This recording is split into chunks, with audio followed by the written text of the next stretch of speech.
Hi guys, good morning. Ayan po, naglalakad po tayo papunta po sa ating work. So, ayan pong ginagawa ko tuwing umaga at gabi. So, nilalakad ko lang po ang aking work, no? So, ayan.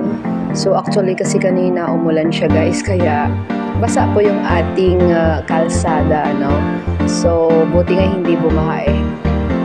So, ayan guys, no? Dito nakabanda sa kanto ng Marianes. So, ayan yung ilog, no? So, ayan, makita mo po doon yung aming buildings. Ayan, naglalakad ako dito. Umaga at gabi po yun kasi ayoko naman sasakay pa kasi para makatipid na rin. So, ayan guys, dito na tayo sa Dagupan Street, no? So, ayan po, dito lang po ako nag-work. So, yung building na yan mataas na dyan kasi dito kasi sa baba, yan yung bodega ng mga bigasan dito, no?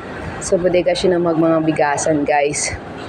So, dahil maaga, so ayan guys, nag-aabang na tayo ng elevator. So, habang wala pa yung ating elevators, ayan, pasok na tayo.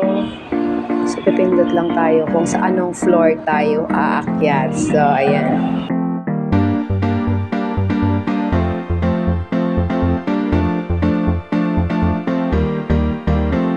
So, nandito na tayo sa ating destination. So, ayan guys, ito yung view ng aming bodega dito sa labas. So, ayan. So, video muna tayo. Ayan, ikot-ikot. So, ayan guys, pag nandito ka sa taas, talaga maganda yung view, no? So,